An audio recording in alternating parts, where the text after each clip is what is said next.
책을 통해 얻게 되는 불편함을 외면하지 않고 대화를 통해 직면하는 불편한 독서 모임 불독입니다. 안녕하세요, 구지입니다. 오리입니다. 이 초반에 약간 그 비웃음이 섞여 있네요.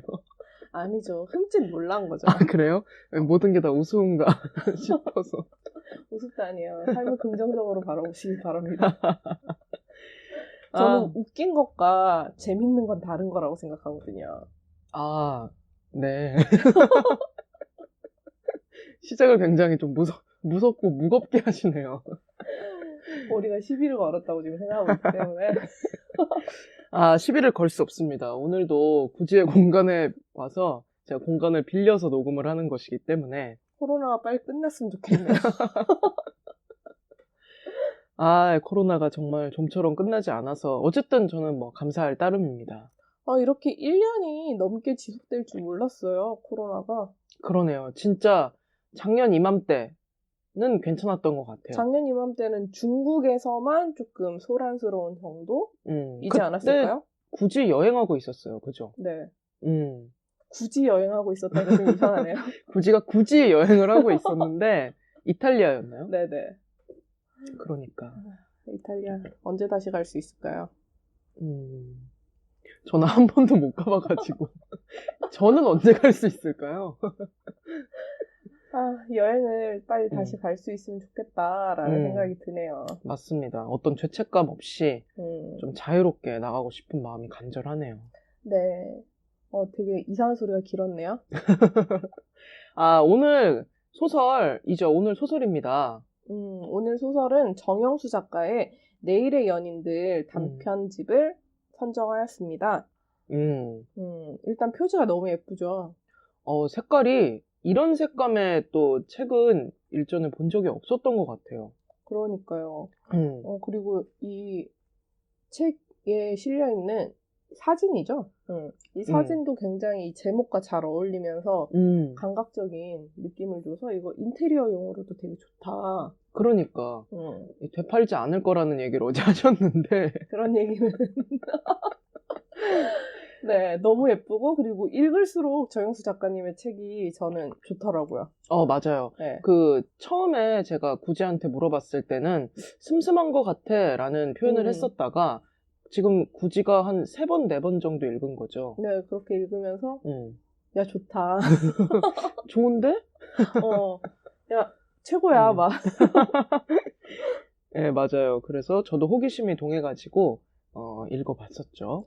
네, 정영수 작가님이 글을 참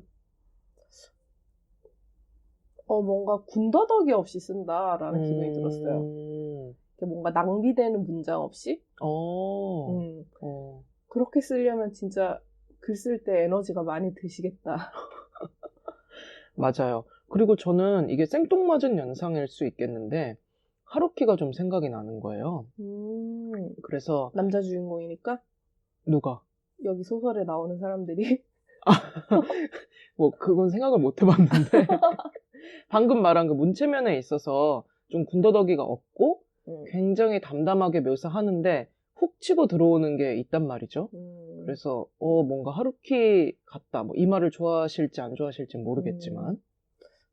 그쵸. 그래서 이 정영수 작가님은 굉장히 외모적으로도 이렇게 문단계의 모델이다라는 얘기를 듣고 패션 잡지 같은 데도 가끔 나오시는 걸로 알고 있거든요. 능히 그럴 것 같아요. 스타일이 너무 진짜 표지처럼 감각적이세요. 그러니까요. 그래서 되게 예술가 같다라는 기분이. 맞습니다. 예술가 같다. 그 표현 맞네요. 지금 제 코에 털이 고양이 털이 약간 호흡이 가빠지네요. 죄송합니다. 네, 저희 집에 고양이가 2마리 있어가지고요. 네. 죄송합니다. 어쨌든 저희 둘 다 즐겁게 읽은 소설이었고요. 그래서 보통은 저희가 한 2편 정도를 꼽아서 얘기를 하잖아요. 네. 오늘도 저희가 2편을 뽑았죠.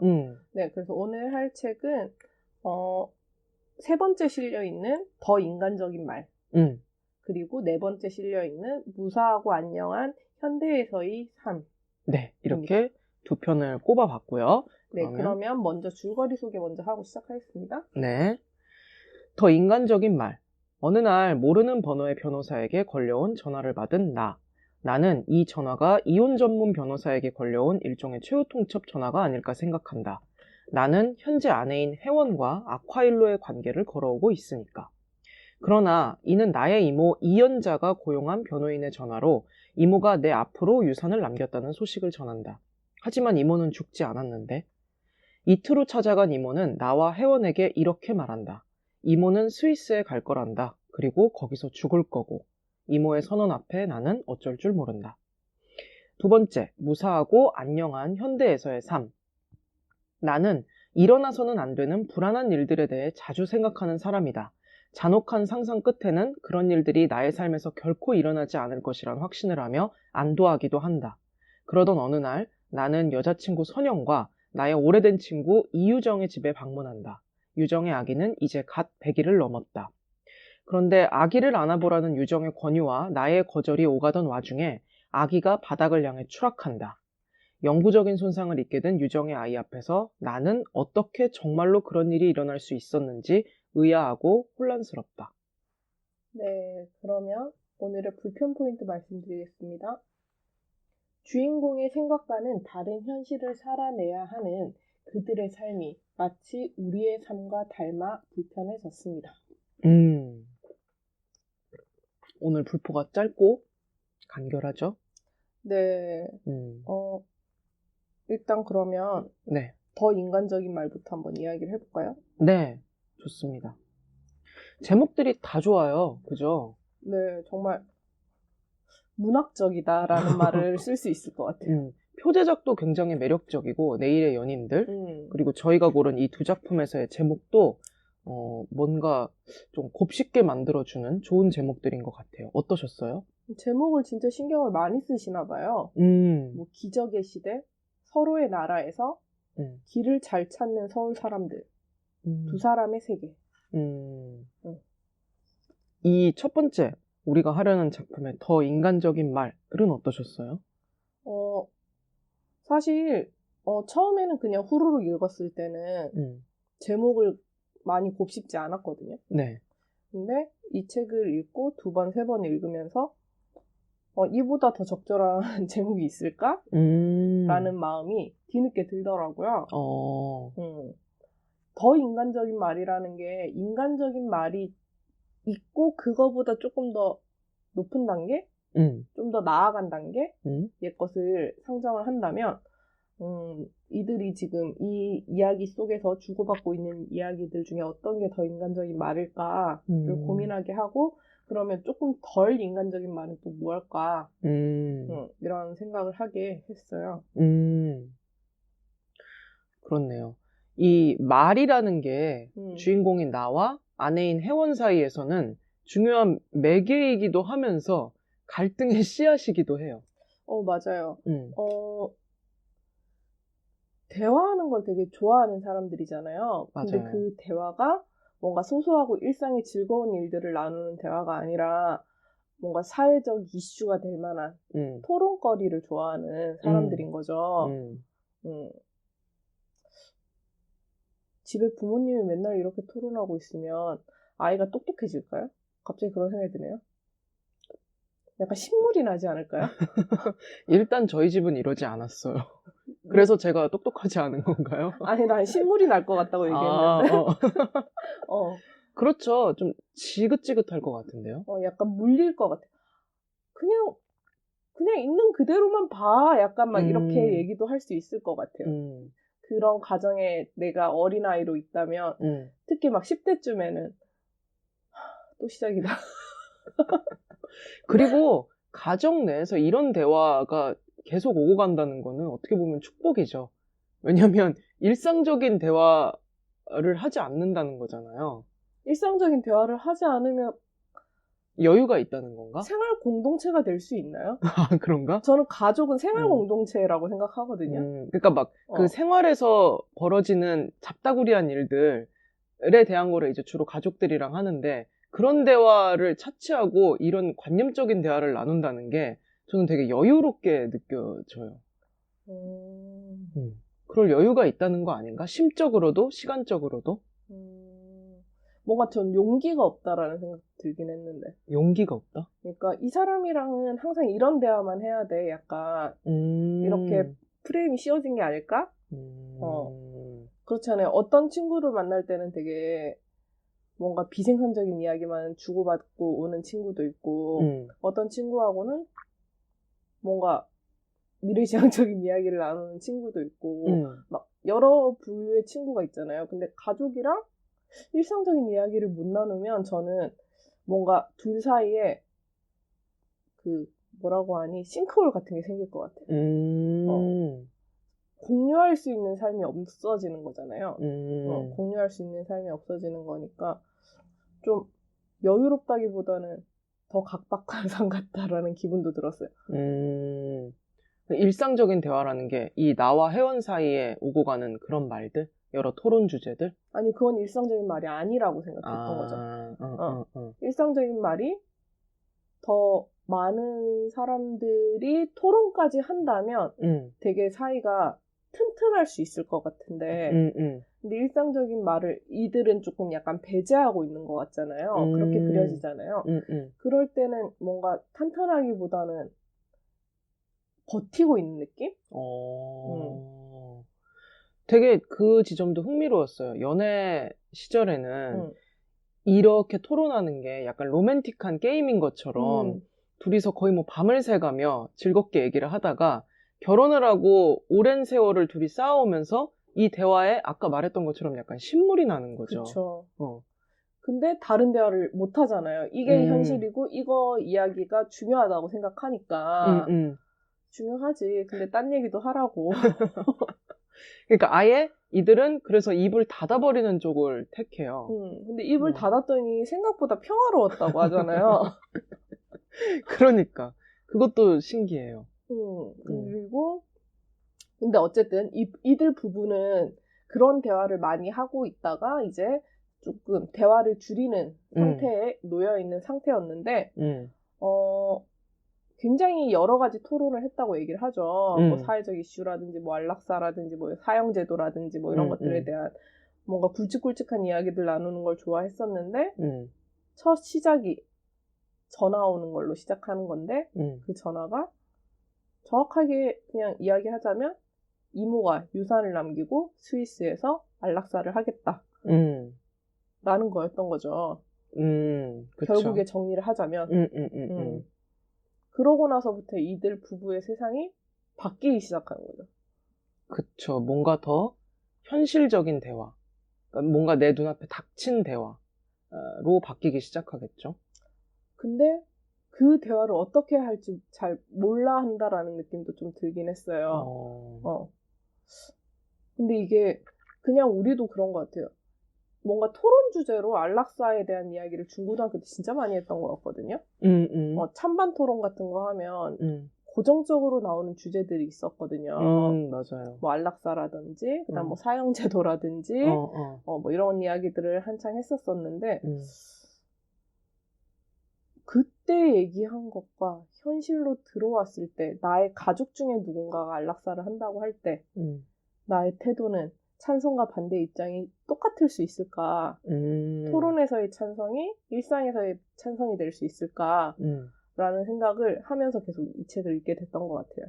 맞아요. 그리고 또 재밌는 지점은 우리가 안락사를 찬성한다라는 입장의 사람들을 보면 주로 뭐 불치병을 얻어서 그래서 연명하는 게 너무 힘드니까 그들에게 안락사라는 어떤 평온함을 주는 거잖아요. 근데 이 소설 속에 나온 이모 이연자는 불치병도 없고 뭐 경제적으로도 여유로운 편이고 그럼에도 불구하고 안락사를 택한단 말이에요. 그래서 더 약간 주인공 나의 입장에서는 받아들이기가 어려워요. 맞아요. 그래서 그 받아들이기 어려워하는 과정들이 읽는데 이렇게 얘기하면 좀 이상한가? 즐거움이 있었어요. 뭔가 변태신가요? 이모가 죽고 싶어 한다라는 거에만 약간 좀 꽂혀서 이모가 우울증이 있나? 그래서 이모한테 우울증 관련한 질문들을 계속 뭐 항우울제를 드시냐? 뭐 잠을 못 자냐? 뭐 약간 이런 식의 얘기를 하고 뭐 사회에 지금 약간 실증이 나 있냐? 근데 전부 다 아니었다는 거잖아요. 막 그런 식의 이야기를 주고받고 장면이라든지, 그리고 뭐 이모가 엄마의 언니잖아요. 네. 그래서 동생이 울면서 막 그렇게 얘기를 해도 이모가 흔들리지 않는 모습이라든지, 그러니까 진짜 가족들은 할 수 있는 모든 행동을 다 하고 있고, 그리고 또 이모는 정말 확고한 의지를 가지고 실천을 하려고 하고, 이런 모습들이 굉장히 담담하게 잘 그려져 있었어요. 뭔가 격양되는 것 같은 부분을 집요하게 묘사한다거나 하지 않고, 이런 적이 있었는데 이렇게 지나갔고, 이런 적이 있었는데 이렇게 지나갔고, 이런 식으로 보여주는 형식이 되게, 이 소설을 처음 읽을 때는 아, 이런 이슈가 있었구나 하고 그냥 후루룩 읽었는데, 다시 읽으니까 굉장히 다양한 일들이 있었는데 이렇게 담담하게 써서 후루룩 그냥 읽어버렸구나 라는 느낌이 들었었거든요. 맞아요. 그래서 저는 처음에는 읽으면서 이모한테 좀 이입이 되는 거예요. 그래서 이런 선택을 할 수 있지. 존중해야지. 왜 주인공 나는 이걸 응원해주지 못하지? 라는 생각으로 읽었는데, 두 번째 읽었을 때는 내가 꼭 가족이 아니더라도 내가 정말 가까운 친구야. 이 이연자라는 사람과 내가 너무 아끼는 친구인데 이 친구가 지금 스위스에 가서 안락사를 하겠다는 거예요. 그러면 저조차도 약간 왜? 그러지 마 라는 얘기가 먼저 나올 것 같아요. 근데 그 근저에 어떤 저의 기분을 보자면, 이연자의 선택을 존중하는 것과 관계없이 그냥 나를 우선순위에 두고 얘기를 하는 것 같다는 거죠. 그쵸. 저도 그런 생각이 들었었는데, 뭔가 남겨진 사람들을 걱정하면서 그 사람에게 선택을 바꾸라고 이야기를 하는 거잖아요, 어떻게 보면. 그쵸. 그러니까 이 이모의 선택을 존중한다는 건 이모의 의견을 지지하고 응원하는 걸까? 아니면 이모가 그 선택을 철회하고 가족들의 부담을 없애주는 게 지지하는 걸까? 약간 되게 여러 가지 생각을 하게 했던 것 같아요. 그래서 어렵죠. 이 이모를 보면 굉장히 배려심도 있는 것 같아요. 어떤 면에서? 그러니까 자기가 딱 선택한 것에 대해서 무조건적으로 막 밀고 나가고 주변 사람들한테 설명을 안 하려고 하고 이런 사람이 아니라, 여기 보면은 계속 설득하려고 했다고 하거든요. 그리고 논리가 있잖아요. 맞아요. 그리고 스위스에 가기 전까지 일부러 한 달이란 시간을 두고 정리를 하려고 하고, 그러니까 저는 본인의 선택에 대해서 어쨌든 남을 설득해 가려는 과정이, 이 사람은 참 배려심이 있구나 라고 느껴졌어요. 그리고 전 마지막에 이모가 스위스에서 렌트해서 본인이 운전해서 본인이 그 아파트까지 가잖아요.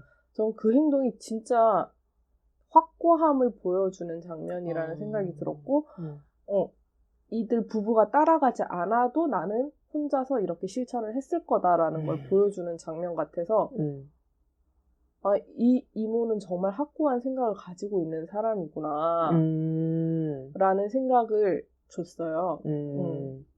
맞네요. 그 장면을 지금 구지가 얘기를 해주니까 진짜 멋있네요. 사실 그렇잖아요. 이렇게 어떻게 보면 정년도 하셨고 나이도 좀 있으시니까 그냥 조카 부부가 같이 따라와 줬으면 그럼 난 좀 뒤에서 편하게 가겠다라고 생각을 할 수도 있잖아요. 근데 그런 생각을 전혀 하지 않고 그냥 내가 원래 생각하던 대로 행동하는 그런 추진력 같은 것들이 이 이모한테서 돋보였어요. 맞아요. 관광도 안 하고 알프스 산맥도 안 가보고 그냥 바로 가는데, 저는 이 정영수 작가의 매력이 그 마지막에 주인공들의 이 어영부영함, 이런 것들이 저 같아서 그런가? 되게 실제적이고 현실적인 것 같아요. 그러니까 나의 아내인 혜원은 되게 고개를 깊이 숙여서 꾸벅 인사를 했다고 해요, 마지막에. 근데 나는 뭐 이러지도 저러지도 않는 거예요. 응원도 아니고 또 말리지도 못하고 그냥 이렇게 바닥만 보고 있는 그런 게 되게 현실적인 묘사 같았어요. 그래서 안락사라는 게 이제 저는 이거 보면서 스위스 안락사를 한번 찾아봤었거든요. 찾아보니까 실제로 스위스에서는 외국인들을 상대로 안락사를 하는 병원이 딱 한 곳이 있대요. 그래서 그런 것들까지 다 이 정수 작가가 알아보고 쓰셨겠구나라는 생각이 들면서 안락사는 뭘까? 그러니까 우리가 토론 주제로서 사용했었던 안락사랑 뭔가 현실에 실제로 한국 사람들이 스위스에서 안락사 하는 것을 기사화한 걸 본 적이 그때 검색하면서 봤었거든요. 네. 그러니까 실제로 하는 사람들이 있는 거예요. 우리나라 사람들 중에 스위스 가서 안락사를 하는 사람이 있는 거예요. 그러니까 누군가에게는 이 소설 내용이 현실인 거죠. 그랬을 때 그들의 그 감정, 미묘한 감정, 그리고 복잡한 감정, 요동치는 감정 이런 것들을 진짜 잘 그려냈다라는 기분이 들었어요. 그리고 설정 자체도 굉장히 흥미롭잖아요. 이모의 재산이 없으면 안 되는 절박한 사정에 경제적 환경을 가지고 있는 부부가 아니라는 점도 되게 재밌었고 그리고 이모가 떠남으로 인하여 어떻게 보면 남겨진 뭐 또 다른 생명이 있는 것도 아니에요. 이모가 고양이가 죽고 나서 이런 행동을 또 옮기는 거잖아요. 그러니까 이모는 책임질 누군가가 더 이상 없는 거죠. 그러고 또 열심히 살아온 사람이고 그러니까 근데 이런 것들을 볼 때 이러한 설정 자체도 굉장히 오히려 훨씬 더 이 이슈에 주목하게 한다. 그러니까요. 이게 오히려 이 부부가 정말 가난하고 그래서 이모의 선택을 존중할까 말까에 금전적인 게 계속 끼어든다면 오롯이 안락사에 대한 이야기에 집중할 수 있었을까? 라는 생각도 들었었거든요. 그리고 아까 말했듯이 이모가 아프지 않아. 그러니까 우리는 약간 그런 게 있었잖아요. 그 약간 연명치료를 중단하는 것도 안락사인 것처럼 생각하지만 그거는 안락사는 아니잖아요, 사실. 안락사 같은 경우는 뭔가 약물을 주입해서 더 이상 이제 생명 활동을 못하게 하는 건데, 그 연명치료를 그만하는 거는 그냥 치료 중단인 거잖아요. 그런데 꼭 불치병이 있어야만 안락사를 할 수 있나? 라는 생각이 들면서 그치 뭔가 내가 그만두고 싶을 때 그만둘 수 있는 것도 삶에 대한 존중이 아닌가? 라는 생각도 들었어요. 그러네요. 얘기를 거듭해 볼수록 되게 신선한 접근이었던 것 같아요. 근데 혜원인가? 아무튼 난가 그런 얘기 하잖아요. 이 이모에 대한 얘기를 할 때 혜원이 어느 날 이렇게 돌아섰다 그랬나? 이모의 의견을 존중해드려야 되는 게 아닐까? 라는 식으로 얘기를 할 때 하기도 하는데 그때 그런 얘기도 했었던 것 같아요. 그렇게 목숨을 이제 뭐 어쨌든 약물을 주입하든 그래서 자신이 그만두겠다, 이 삶을 끝내겠다라고 결정하는 걸 다른 사람들은 자살이라고 불러 라는 말을 하잖아요. 근데 그걸 보면서 이들은 이걸 자살이라고 생각해서 더 힘든 거구나 라는 생각도 들었어요. 저는 그 부분이 좋았어요. 그 끝에 차를 타고 갈 때 나눴던 얘기였나요? 그 아까 말했던 고양이 얘기를 하잖아요. 그래서 이모가 키웠던 고양이 복순이가 신장에 문제가 있어서 굉장히 아파했다. 그래서 이 복순이를 안락사를 시켰다. 그때 얘기하면서 복순이에겐 현재밖에 없지. 뭐 이런 식의 얘기를 하는데 어쨌든 결론은 안락사를 시키는 입장도 그리고 안락사를 하는 입장도 용기가 필요한 일이야 라는 얘기를 한단 말이에요. 그쵸. 보내주는 것도 굉장히 큰 용기가 필요하죠. 근데 저는 딱 그 말을 들었을 때 내가 가족이거나 가까운 친구라면 납득이 딱 되었을 것 같아요. 그러니까 이 사람이 너무 냉혈한이어서 진짜 이제 삶을 중단하고 죽음으로 가는구나 라고만 지켜봤던 독자의 입장에서 이 이모가 용기가 필요한 일이야 라고 했을 때 이 사람도 뭔가 이 큰 마음의 결심을 하고 이 선택을 하였구나 라는 게 확 와닿았었어요. 냉혈한이라고 생각했어요?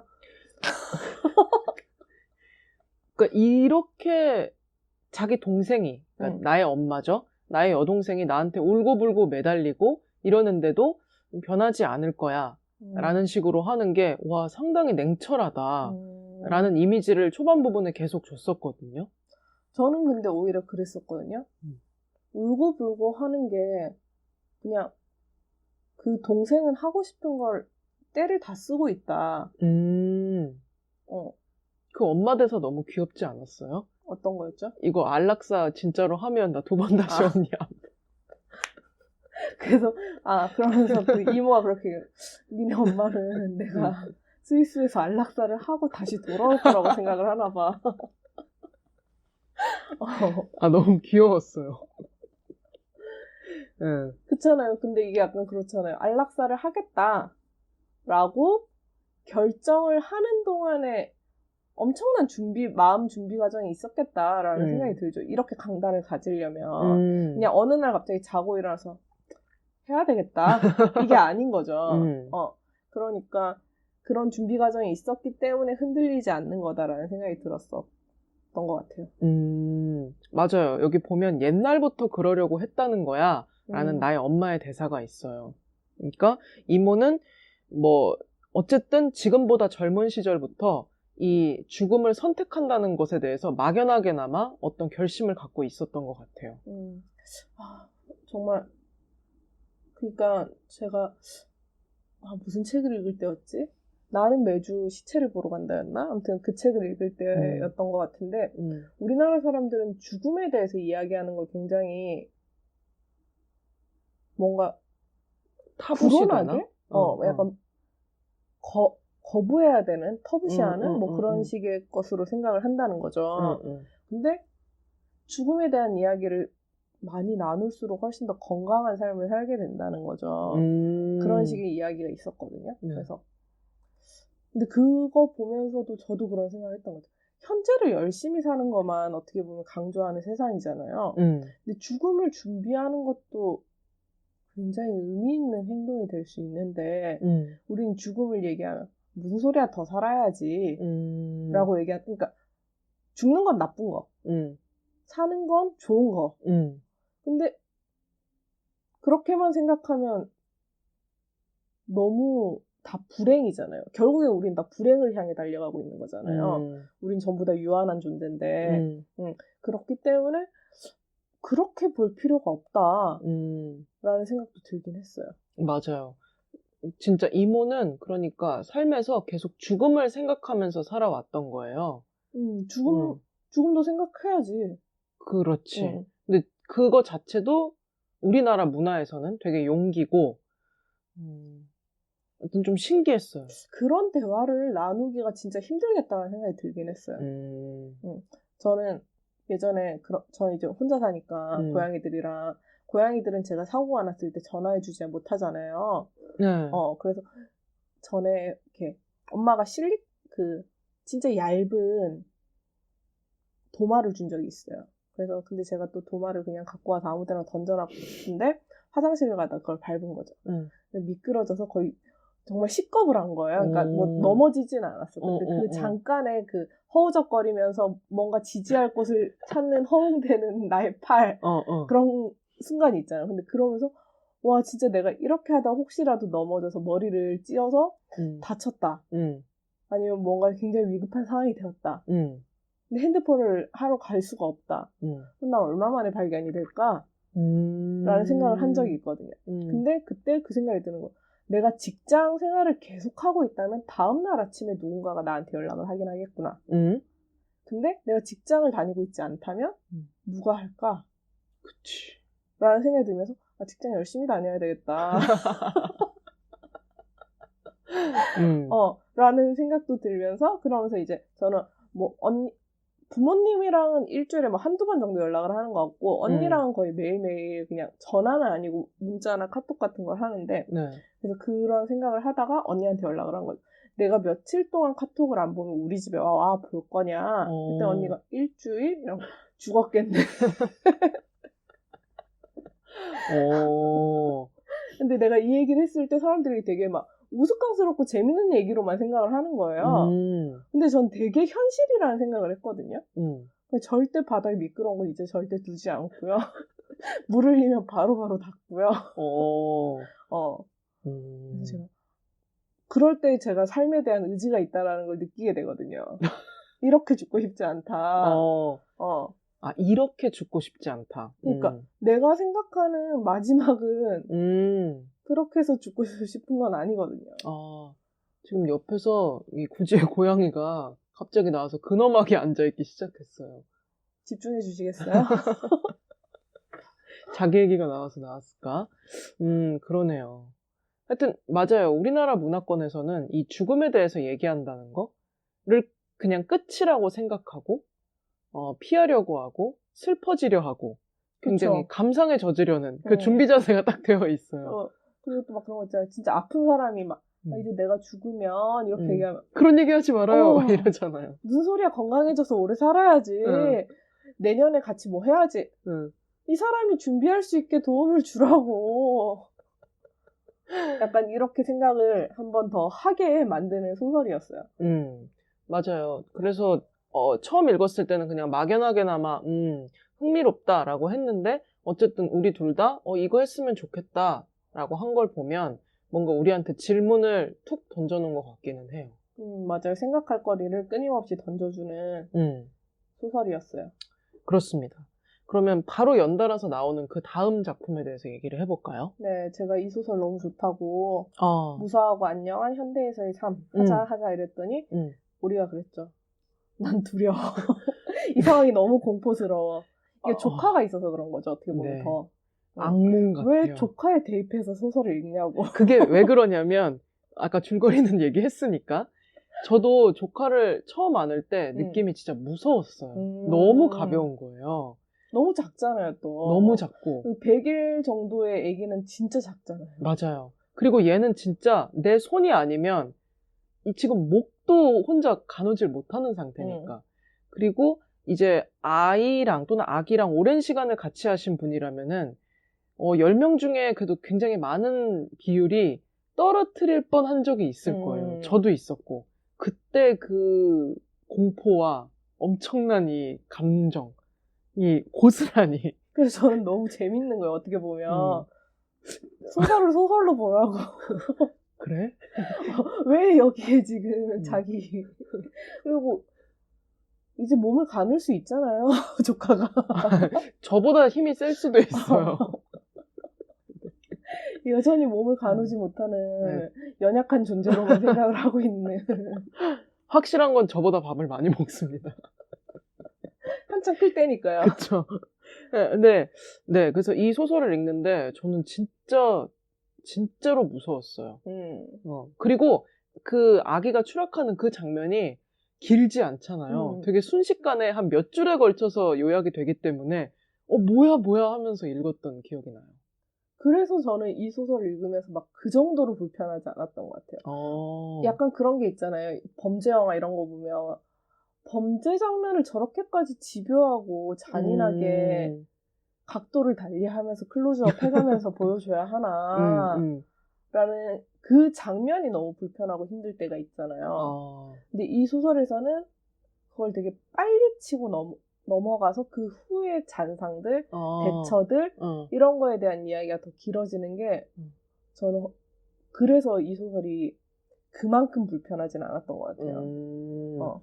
이게 처음에 약간 밑밥을 깔잖아요. 나는 평범한 사람이고 평범한 삶을 사니까 내 삶에는 엄청난 행운도 엄청난 비극도 오지 않을 거라는 일종의 확신이 있단 말이에요. 안 좋은 상상을 하지만.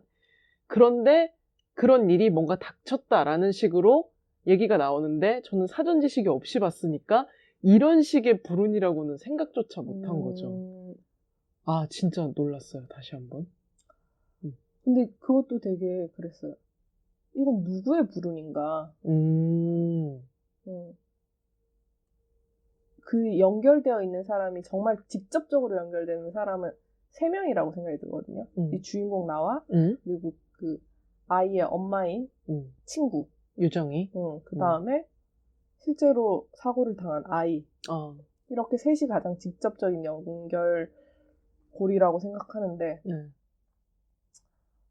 셋 다에게 불행은 불행이지만 근데 나는 이 소설에서 보면 영원히 짊어지고 가는 불행은 또 아니잖아요. 그래서 결국에 또 이 사람은 그냥 앞에 얘기했던 대로 지나간다라는 생각도 들긴 했어요. 그거를 이제 결말까지 보고 다시 제목을 보면, 약간, 뭐라고 표현을 해야 될까요? 좀 섬뜩하다고 해야 되나? 제목이 너무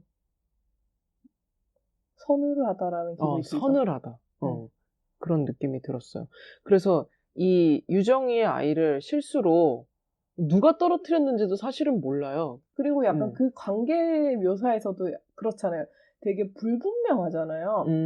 계속 안아보라 그랬고, 계속 괜찮다고 무섭다고 거절했고, 아니라고 안아보라고 했고, 그런 권한과 거절의 장면이 어떻게 보면 길어지고, 사건이 일어나는 건 정말 짧게 딱 이렇게 지나가잖아요. 네. 그래서 이건 누구 잘못이지? 그리고 또 그 생각이 들어요. 나는 여기서 왜 잘못을 누가 했는지를 가리려고 하지? 약간 진짜 여러 가지 생각이 들더라고요. 맞아요. 근데 저는 이제 그 다음 날에 주인공 나의 사고 과정이 뜨악하기도 하면서 또 와닿기도 하면서 신기하게 읽었는데 약간 현실 감각이 사라지잖아요.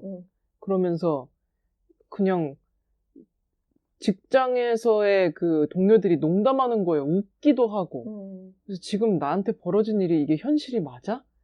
라는 식으로 좀 몽롱해지기도 하고 그 부분이 흥미로워요. 근데 이럴 것 같아요. 그게 되게 복잡한 감정일 것 같기도 하면서 되게 현실적이다라는 생각이 드는 게 제가 초등학교 5학년 때 외할아버지가 돌아가셨는데 네. 첫날은 엄마가 학교 가서 직접 선생님께 말씀드리고 와라. 학교 생활을 하고 다음 날부터 빠진다고 말씀을 드려라 라고 얘기를 하셔서 학교를 갔었는데 그날이 만우절이었거든요. 그러니까 학교 분위기는 평상시보다 조금 더 업되어 있는 상황인 거죠. 친구들을 서로 막 거짓말로 속이려고 하고 잔뜩 이렇게 올라있는, 상기되어 있는 상태인 거죠, 아이들은. 그리고 뭐 선생님들을 어떻게 놀릴까, 담임선생님을 어떻게 하면 속일 수 있을까, 이런 걸로 굉장히 막 들떠있는 교실에 들어가서 나는 할아버지가 돌아가셨는데 여기서 근데 할아버지가 돌아가셨다고 얘기를 하는 것도 그렇고 그리고 같이 또 노는 것도 그렇고 근데 그렇다고 해서 또 내가 너무 심각하게 앉아있는 것도 이상하고 그렇다고 해서 또 여기에 내가 애들이 이렇게 다 상기되어 있고 다 들떠있는데 나는 우리 할아버지 돌아가셨단 말이야 라고 얘기하는 건 또 뭘까 막 그런 복잡한 기분이 들었고 그리고 그날 아침에 그냥 담임선생님께 말씀드리고 그날 하루 생활을 하고 집으로 돌아오면서 그때 처음으로 약간 그런 생각을 했어요. 이건 진짜 개인의 일이구나. 뭔가 되게 복잡한 기분이 들었었는데 이 책을 읽으면서도 이 사람에게 진짜 큰일이고 뭔가 너무 걱정스럽고 너무 불안하고 너무 힘들고 막 이런 일인데 그걸 모르는 다른 사람들과의 일상을 내가 이러한 상황에 놓여 있다는 이유로 깨뜨려야 하나? 근데 그래서 그 분위기에 맞춰주고 분위기를 그냥 흐름에 맡기는 게 잘못한 건가? 이게 진짜 복잡하고 미묘하다라는 생각이 들었고 그래서 그런 거를 어떻게 이렇게 쓸 수 있었지? 라는 생각도 들었어요. 굳이 이 얘기를 듣다 보면 참 이 주인공인 내가 여자친구 선영한테도 그러면 좋았을 텐데 맞아. 또 그건 아니에요. 맞아. 민낯을 드러내는 데는 또 여실히 다 드러내잖아요. 좀 가감없이.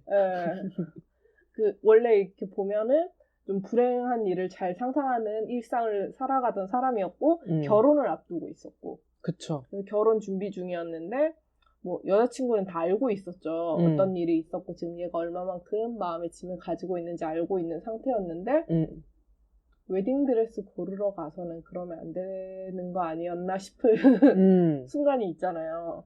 나는 턱시도를 입지 않겠다. 나는 입을 수 없다 지금. 웨딩드레스 입기 전부터 얘기하라고 그럼. 오늘은 그거 못 보러 가겠다고 얘기했었어야지. 그 여자친구 선영도 처음에는 나를 잘 달래주고 위로해주고 괜찮아 뭐 다 해줬는데 이 주인공 남자친구 내가 이걸 멈추지 못하는 거죠. 그쵸. 제동이 안 걸리는 거야. 불안하고 막 무서우니까. 그리고 그걸 알고 있는 사람들 앞에서는 약간 뭔가 브레이크 걸 생각을 1도 하지 않는 거죠. 그쵸. 그러니까 우울함을 정말 사방팔방으로 전파시키는 그런 역할을 하는데 여기서 선영이가 일침을 날리죠. 이럴 바에 그냥 가서 잘못했다고 빌지 그래 라고 얘기를 하는 거예요. 근데 그 다음에 나오는 게 되게 충격적이었어. 그러고 보니 자기는 잘못했다고 빈 적이 없다라는 게. 그죠. 미안해 한마디를 못했던 거예요. 근데 그 말이 진짜 힘든 말이잖아요, 사실. 맞아요. 그러니까 진심으로 미안함을 드러내는 미안함은 말하기가 힘든 것 같아요. 그러니까 그냥 이 순간을 끝내기 위해서 미안하다는 포장을 쓰는 거랑 다르게 진짜 미안할 때는 미안하다는 말이 너무 힘들어서 그랬겠지 싶으면서도 또 한편으로는 그 말을 아직까지 안 하고 지금 이러고 있었어? 그쵸. 라는 마음이 작은 들었어요. 충격을 좀 주죠. 그래서 그 다음부터는 좀 약간 진상. 근데 이 정영수 작가의 소설이 좀 재밌어요. 우리도 막 아우 이 진상아 뭐 이렇게 하면서 하지만 또 나라고 얼마나 많이 달랐을까 라는 생각을 또 하게 한단 말이에요. 그러니까요. 그게 참 좋은 것 같아요. 소설로서. 뭔가 읽는 동안에는 굉장히 다른 사람의 이야기이고 나와는 관련 없는 이야기니까 이러지 말지 라고 이야기하면서 이렇게 읽는데 덮고 나서는 근데 내가 그 상황이라면? 이라고 생각하면 내가 걔 같은데? 라는 생각이 드는 거죠. 멍멍이 아니고요. 그 아이, 그 사람.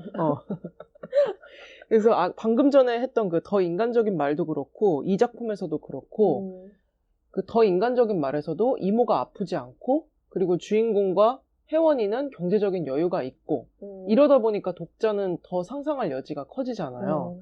이 작품에서도 그래요. 그 유정이, 그러니까 아이의 엄마가 나한테 막 소리 지르고 화내지 않아요. 비난하지 않고 오히려 아기 앞에서 엉엉 울고 있는 나의 어깨를 꽉 잡아준단 말이에요. 어렵죠. 어렵게 만들어요, 독자를. 네. 그래서 이게 근데 막 진짜 모든 사람이 하고 싶은 대로 하는 소설이었으면 읽는 동안에 오히려 읽는 동안에는 더 힘들고 끝나고 나서는 그래 이러고 말았을 수도 있을 것 같아요. 근데 읽는 동안에 뭔가 전부 다 발산하는 것 같은 기분이 아닌 거죠. 다들 주인공들이. 그렇기 때문에 읽고 나서 계속 뭔가가 더 오래 남는 것 같았어요. 맞아요. 그러니까 아침 드라마에서 나오는 것과 전형적으로 다른 거죠. 그쵸. 아침 드라마는 그냥 발산의 장이라고 보시면 되죠.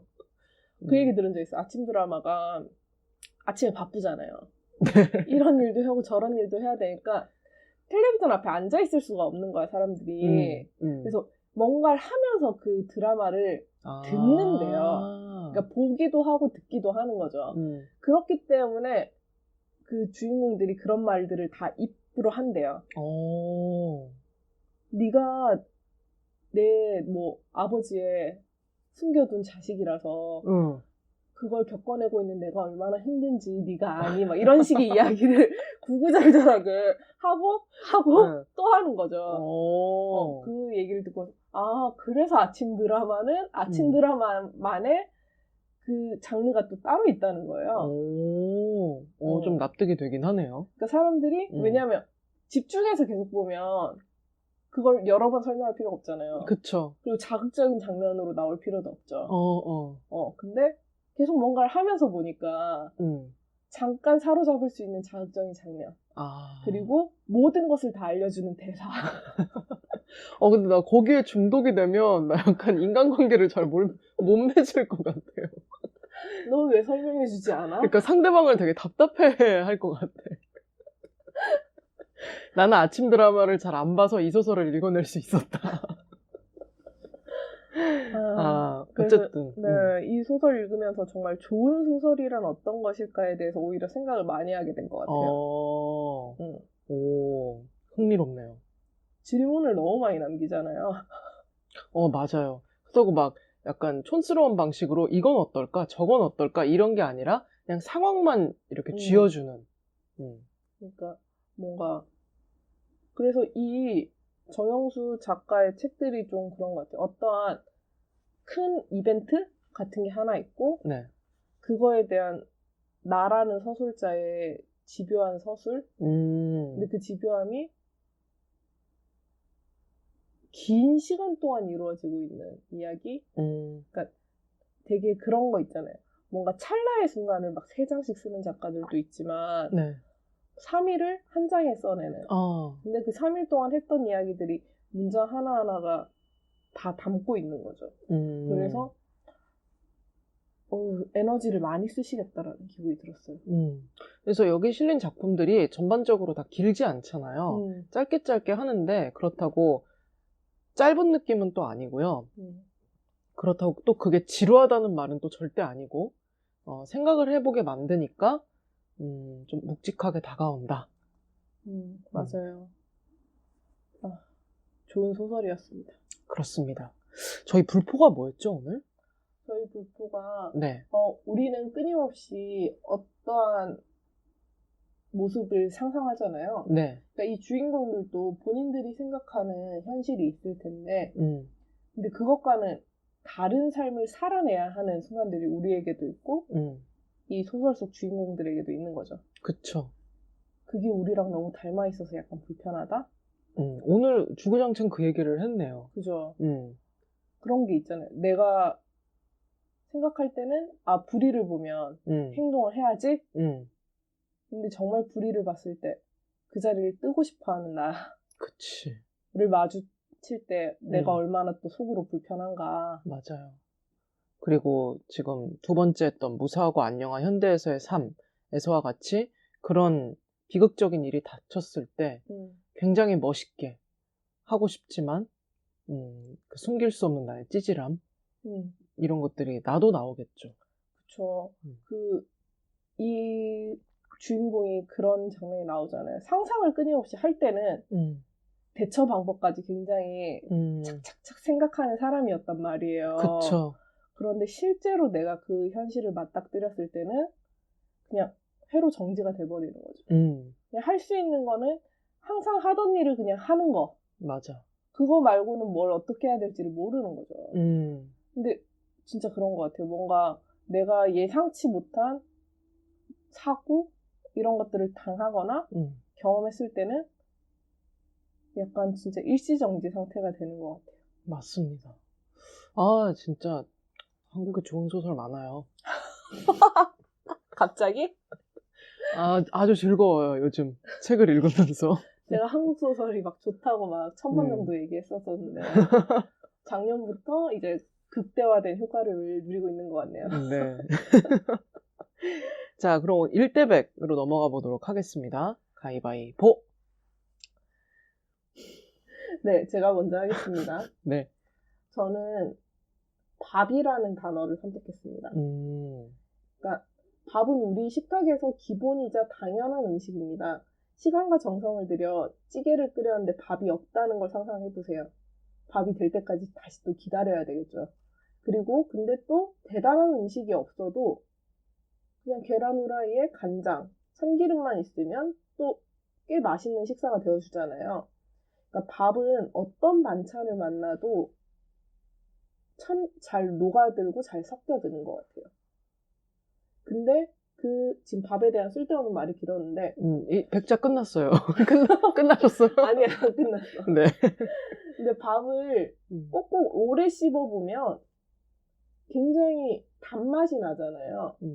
이 정영수 작가의 책이 저한테는 좀 그랬어요. 그러니까 처음엔 되게 평범하고 일상적이고 정말 그냥 소설이네 라는 오만한 생각으로 첫 회독을 했었는데 다시 읽고 하면서 하나의 단상, 하나의 상상, 하나의 생각 이런 것들이 굉장히 속 깊은 울림을 준다라는 생각이 들었습니다. 그래서 읽을수록 더 좋아진다라는 면이 씹을수록 더 단맛을 내는 밥과 닮아 있다라는 생각이 들어서 밥이라는 단어를 선택했습니다. 부연 설명이 길었죠. 일단 밥 먹고 싶어요. 네, 잘 들었고요. 네. 맞네요. 딱 그 표현이 맞네요. 네, 밥 먹고 싶어요. 저의 일대백 단어는 노답입니다. 이 소설은 저를 어떤 상황 속에 밀어넣어요. 그래서 제가 막연히 생각하고 있던 어떤 지점에 대해서 질문하게 만드는데, 이를테면 아까 나왔던 이모와 같은 그런 선택과 결단 앞에 가족으로서의 반응이라던가, 평범한 삶에 닥친 불운과 이를 대처하는 자세라던가, 이런 것들이 타자의 일이 아닌 나의 일이라면? 이라는 질문을 던지게 만듭니다.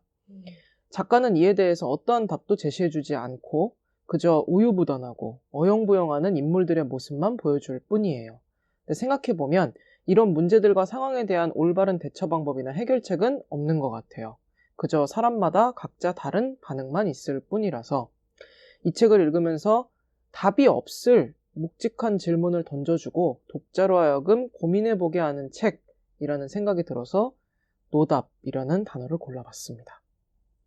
정답 없음이라든지 세련된 말 하고 싶었는데 노답은 별로 세련돼 보이진 않고 왜 트렌디하지 않아요? 10대들의 언어 같네요. 우리 오늘 서로의 일대백이 되게 마음에 안 드나 봐. 어쨌든 즐겁게 읽었습니다. 네, 그리고 일단 굉장히 책 표지가 예쁘고 이야기는 읽을수록 더 좋고 그렇네요. 그래서 방송 들으셨던 분들 중에 한 번 정도 읽으신 분이 있다면 2번, 3번 읽으면 또 다른 맛을 느끼실 수 있을 것 같다 라는 추천을 하고 싶습니다. 네, 그러면 오늘 방송 들어주셔서 감사합니다. 감사합니다.